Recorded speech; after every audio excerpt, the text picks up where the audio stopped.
menyebabkan kekalahan match untuk mereka, dan itu dampaknya panjang banget. Akan sampai di klasemen juga. Wah. Dan Lui semua ada di tangan Lui sih. Ya karena masalahnya satu Lim, RRQ kalau kalah 2-1 kan dari kemarin kan. Kalau Ya. kalah 2-0 dampaknya bakal mirip sama Aurora. Banget. Poinnya bakal langsung turun ke bawah dan chance untuk lolosnya juga akan semakin kecil lagi. Tapi ya, gue yakin ini udah the best thing yang bisa dilakukan juga untuk RRQ. Dan kita akan melihat semuanya tergantung eksekusi mereka di Land of Dawn.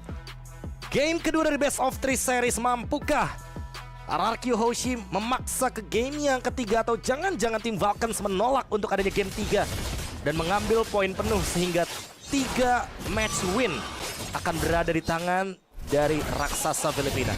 Jadi ya, jangan sampai nanti tiba-tiba misplay yang ada di game pertama tuh kebawa gitu kan. Resetnya tuh harus bener-bener dari semuanya, bukan cuma dari temponya aja, tapi dari setupnya mereka dan dari emblem deh.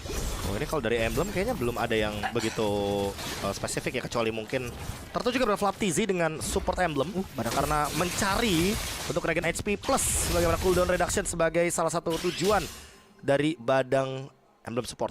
Dia lebih sustain laning berarti ya. Biasanya tuh pakai Magic Shoes ya kan.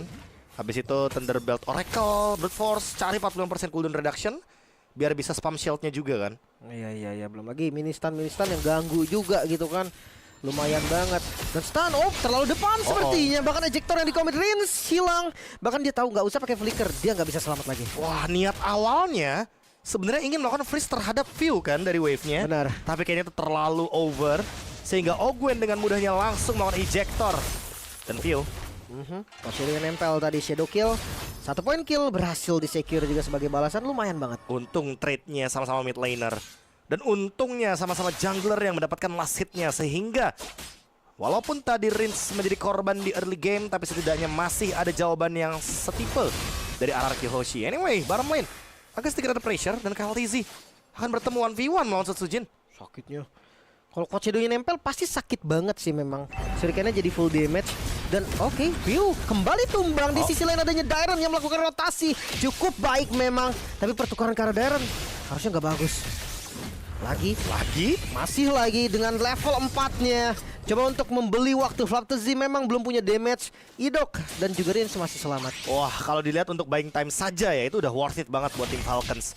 Karena mereka membiarkan KLTZ mendapatkan level yang lebih tinggi lagi. Tapi ternyata Idok di bagian depan berhasil dipanis. Dairon yang hadir di belakang langsung mengincar lagi karena View. 1 poin kill berhasil diamankan. Shadow Kill keluar langsung. Setsujin mengamuk di bagian depan, namun damage yang kurang membuat kali ini Rins yang bakal dikejar balik. KLTZ dengan super damage-nya. Masih ada Dairon di bagian depan. Hilda yang menggila kali ini. Flap TZ berhasil dipukul mundur, menyisakan Ogwen dan Turtle mulai terbuka. semuanya low HP, tapi tidak ada korban jiwa sama sekali. Dan tim Falcons akan merelakan turtle pertama seperti di game yang pertama, layaknya deja vu. Karena lagi-lagi RRQ mengimbangi tempo di early game hanya dengan memakan View yang sekarang masih berada di level 3 dan belum punya Pride of Ice lagi. 2 kali di gank, 2 kali bahkan 3 kali death, membuat View harusnya masih belum leluasa dalam melakukan movement di early game. Susah juga sih sebenarnya. Aurora, defensifnya Aurora kalau udah ketempel tuh nggak ada sama sekali. Apalagi Hayabusa ya. Iya, kalau Vexana masih bisa gitu kan, Eternal Guards masih bisa atau apapun lah, masih bisa nge-terrify. Kalau Aurora nggak bisa, bekunya dia tuh kok deket nggak bisa. Ejector, lempar Idok masih bisa flicker. 1 tetes darah terakhir membuat Idok masih bisa selamat. Wah, di satu tempat yang lain ternyata Flap TZ menemukan bahwa Setsujin sudah melakukan sebuah camp untuk mengganggu ke arah View, dan ini the diversion yang tentunya tepat di belakang KLTZ. Dikejar kah? Terlalu jauh sih. Terlalu over kayaknya. Bahkan dia tahu mau dibawa ke Ogwen, tapi Idok darahnya udah low banget. Flicker bahkan digunakan juga. Ejector 2 flicker di Komet tanpa ragu tim Falcon. Mereka mau killnya. Mereka benar-benar ngelihat ya, Idok yang dari tadi sekarat dan gak pulang, mereka malah melakukan diversion dengan tujuan melakukan sebuah trap dan juga trade yang cukup sepadan, tapi ternyata hal tersebut malah membuat kerugian bagi RRQ. Toy, masih bisa selamat Toy. 1 buah gocekan yang sangat-sangat baik. Dan Ogwen sekarang yang terjebak dengan adanya duality. Shadow Kill, Ogwen hilang. Dan itu hal terbaik yang bisa didapatkan RRQ. Pertukaran tadi ya, karena Idoknya dimakan, ya alhasil Ogwennya juga harus dimakan. Flap bertemu dengan Dairon, coba buat di pressure, tapi harus hati-hati karena ini adalah bagian dalam jungle dari tim Falcons. Backup bisa datang kapanpun. Apalagi ingat, Super Marco membawakan Harith Dan gerakan dari Harit sangat cepat sekali untuk connect ke arah 5 orang yang bergerak di waktu yang bersamaan. 5-man move. Itu mungkin akan dilakukan oleh Falcons dalam waktu 4 detik dari sekarang ketika Turtle muncul. Ya, dan kalau ngomongin soal 3 item awal, Harit harusnya lebih bisa aktif sih daripada ya kita tahu Moskov gitu kan yang masih perlu item lebih lagi. Diversion udah kelihatan juga sebenarnya Dan tadi. nggak ada yang deteksi di atas, tapi Toy-nya dalam ancaman, Lim. Itu dia. Visionnya tadi nggak kelihatan juga sebenarnya. Tapi Nggak kayak bakal terlalu lama sih mereka standby. Ya mereka harus gerak sih. Dan Dairon kayaknya yang bakal terdeteksi duluan di sana. Fragile Glacier. Masih ada Breath of Ice, didorong lagi, Pew hilang, namun tim fight tidak bisa dihindari lagi. Flaptzy mau nggak mau harus gunain flickernya secara defensif. Turtle terbuka, Super Marco yang hadir dengan damage yang lumayan sakit, namun kita bisa lihat dari Kaltzy nggak mau dikasih bebas. Zaman Force masuk, Super Marco mencari momentum. Retribution dari keduanya masih ready dan beradu Retribution. Kaltzy bisa mendapatkan Turtle, namun Idok akhirnya menjadi korban tambahan. Begitu juga dengan Rin sepertinya kena stun. Masih berlanjut, Range juga hilang. 2 point kill plus Turtle menjadi bonus untuk tim Falcon. Tidak ada mana ternyata dari Rins barusan. 2 tumbang bahkan dari RRQ. Jangkar permainan RRQ-nya sendiri dari Shadow Kill. Oke. Sebagai kompensasi. Namun Sujin akan dikejar. Masih ada Soul Saver dan di belakang sana ada Ogwen dengan flickernya langsung ditabrak dan ejector. Sebagai last hit shutdown dari Ogwen. Ogwen masih bisa selamat juga. Kaltzy sih tahu sih tadi udah nggak ada Quad Shadow lagi, nggak ada Shadow Kill lagi. Gak ada escape. Ya, seenggaknya Super Marco tetap tumbang kan. Itu hal positif banget. Saudi nggak berhasil connect juga. Wow. Ini bakal jadi kerugian yang berlipat ganda. 2 point kill barusan membuat tim Falcons langsung leading 1100 gold, Lim. Dan ini ngebuka potensi jarak juga nih dari goldnya. Lihat Kaltzy melawan Sujin sama jungler, tapi bedanya 1 item loh. Udah jadi War Axe untuk Kaltzy-nya. Itu dia. Udah dikasih landing juga kan untuk landing jauhnya. Udah dikasih karena Kaltzy. Ada perbedaan 1 OTW 2 level lebih tepatnya. Makanya Retribution juga kan akan berpengaruh banget nih. Ya memang Flame Retribution gitu kan. Damage-nya akan terambil nanti. Kayak beda target ya. Yang satu udah pasti ke hero atau bahkan mungkin tertuju ke objektif. Yang satunya benar-benar harus ke hero ya. Karena untuk menciptakan damage yang lebih eksplosif untuk Hayabusa ketika Shadow Kill. Namun ya balik lagi, permainan pick off dari tim Falcons ini tuh lebih kejam karena memang mereka sekarang lagi leading. Dan lihat ejector lagi. Tyron dilempar ke belakang langsung dikombinasikan tadi untungnya. Freeze dari Pew gak berhasil kena. Frosty Beast masih terlalu jauh ya. Dan kayaknya barusan lemparan bola volley-nya juga mengenai net. Itu tembok dari area mid lane. Pelanggaran. Jadi nggak dapetin poin untuk tim Falcons. Namun untuk next Turtle nih, Lim, kalau dibiarkan secara free, aku nggak merasa RRQ akan melepaskan begitu saja. Tapi Flaptzy ketemu sama Sujin bahkan. Crack juga digunakan. Flaptzy untungnya masih berada dalam keadaan setengah bar HP. Masih survive dengan waktu yang cukup lama. Idok Dimakan, sepertinya Dairon akan menjadi korban Idok. pertama. Revitalis dari Idok masuk di belakang, langsung dibolak juga kali Secret Chamber bersama dengan Implosion. Kaltzy satu yang terakhir dan masih bisa selamat untungnya. Dairon masih survive juga di bagian depan membeli waktu. Namun Zaman Force, Super Marco terlalu sakit. Conceal lagi-lagi mengejar, bahkan flicker yang digunakan mengincar bagian belakang Super Marco yang tidak punya Zaman Force. Dimaju juga dengan Quad Shadow yang masih kurang damage dari Sujin, belum mampu menumbangkan Super Marco. Team fight jangka panjang. Harit akan selalu diuntungkan. Dan kali ini Super Marco berada tepat di belakang Ogwen. Walaupun tadi Idok dengan implosionnya sangat-sangat manis, sangat-sangat cantik sekali, Lim. Tapi memang tidak bisa dipungkiri bahwa follow up yang cepat dan juga counterplay dari tim Falcons gak main-main sekarang. Ejector lagi, Idok bakal jadi korban pertama. Tidak ada flicker juga di bagian belakang. Flaptzy lagi-lagi bisa mendapatkan momen yang belum lagi dengan Shadow Kill. Pew akan menjadi korban sepertinya. Retribution masih ada, Lordnya low HP. Satu hit terakhir dan Retribution Kaltzy secure Lordnya. Terlihat Sujin dengan Quad Shadow otomatis membuat Kaltzy jauh lebih confident untuk mendapatkan last hit dari Retribution barusan.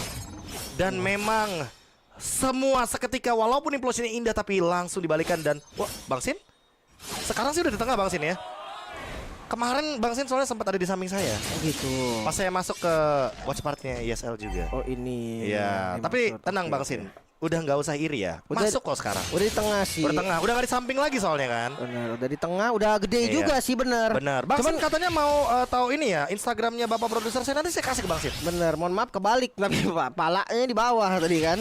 Balik ya? Tapi yang paling enggak udah di tengah dan udah Udah di besar, tengah Bang Sin bener. ya? Aman Bang Sin. Konsepnya udah benar, seperti konsep Trillion Push juga nih yang coba diusahakan. Oh, Shadow Kill untuk mid lane ya, biar nggak hancur juga di bagian mid lane. Tapi Bawah aman. jangan lupa juga untuk di bagian bottom lane juga udah di clear tadi sama Toy yang udah barusan recall juga. Dan mau nggak mau hanya ada satu lane aja yang bakal didorong. Itu bagian top lane, mid lane. Oh, diversion. Itu dia. Nggak ada yang dipindahkan. Resiko banget sih tadi. Iya, iya. Itu ada di tengah-tengah keramaian dan Setsujin harusnya berhati-hati. Shadownya ditungguin. Masih ada Gwen. Untungnya flicker dari Idok bisa menyelamatkan Hari. Kita grillnya. Seenggaknya midnya masih ketahan deh. Ya, midnya ketahan, top lane-nya juga fine-fine aja. Pasifnya nggak ada yang pecah sama sekali. Dan base turret masih kokoh berdiri bagi RRQ Hoshi Demon Hunter Sword. DHS diamankan oleh Toy. Untuk menunggu juga sih bagaimana permainan yang lajunya dari depan nih, Lim. Karena Flap TZ kayaknya bakal lebih mudah untuk dihancurkan dengan efek dari basic attack. Tapi Setsujin terdeteksi. Top lane-nya lumayan beresiko kalau mau dilanjutkan. Toy harus recall. SOD sudah mulai dilakukan, tapi ternyata mid lane-nya bakal di push paksa ya, di force sama tim Falcons. Makanya itu emang niatnya ngambil turret tadi itu, bukan cari point kill juga. Agak kaget gue ketika ngelihat dari Idok pakai implosion ya. Karena Gwen tadi main coba front to back dengan gak adanya Toy, gak adanya Setsujin. Terlalu jauh kayaknya ya. Ya damage-nya kurang sih. Masanya SOD-nya tadi nggak kena kan? Makanya. Nggak kenanya ke bagian mid, tapi kayak kenanya di bagian top lane. Flap yang terdeteksi di sana. Tapi kabar baiknya 3 item udah jadi Bu. Untuk Moskov-nya nih, Toy. Trinity ya. Aha. Oh, Gwen terlalu dalam sepertinya dan Flaptesia membeli waktu. Coba untuk melarikan diri, flicker yang masih ada, gak di-commit pastinya. Idok di bagian belakang, Piu. 2 flicker, 3 flicker in total berarti, Be. Oke, 3 flicker. Kabar baik bagi RRQ Hoshi. Mereka bisa membalikan keadaan, tapi ingat masih ada Super Marco dengan Purify dan Council Play. Akan coba dibuka oleh RRQ mencari momentum. Namun sayangnya Idok belum ready dengan flicker yang dia miliki. Holy Crystal, Super Marco dengan Purify-nya ini nggak boleh sampai sembarangan diambil sama Idok sih.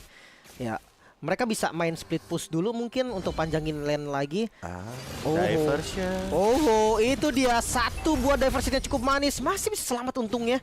Kalau dia buat Toy tadi, Toy yang sana kena tembok itu sama Spear Missionary hilang kayaknya. Tepat sih harusnya. Tapi kayaknya Toy-nya hanya jadi bait ya, hanya jadi umpan lebih tepatnya. Karena tadi yang melakukan push di top lane, Toy, bentar. Toy-nya nggak pulang. Oh, pulang akhirnya. Mau cari inner taruh. Karena kalau misalkan dia tadi terdeteksi, itu bakal dikejar harusnya sama KLTZ. Iya, masih unggul juga ya dari segi item sekarang.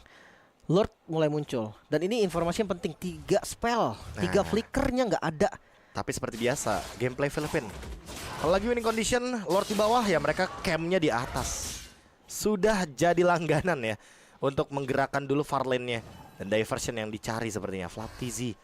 Masih belum ketahuan namun terdeteksi sebenarnya sama tim Falcons. Oh, Flaptezy sendirian kah? Mungkin mereka nggak ada info kalau Flaptezy sendirian. Coba untuk lebih waktu dengan Fishcake. Masih ada tembok juga dan satu terakhir Flaptezy hilang Idok. Masuk di bagian belakang dengan implosion Connect ada 3 target follow damage yang ditunggu-tunggu hadir. Kuat Shadow masuk. Idok hilang memang dan Super Marco masih berdansa dengan bebasnya 2 ditukar 2. Wah, tapi lumayan untung untuk RRQ. Bagus banget movementnya. Dan Lord open sekarang.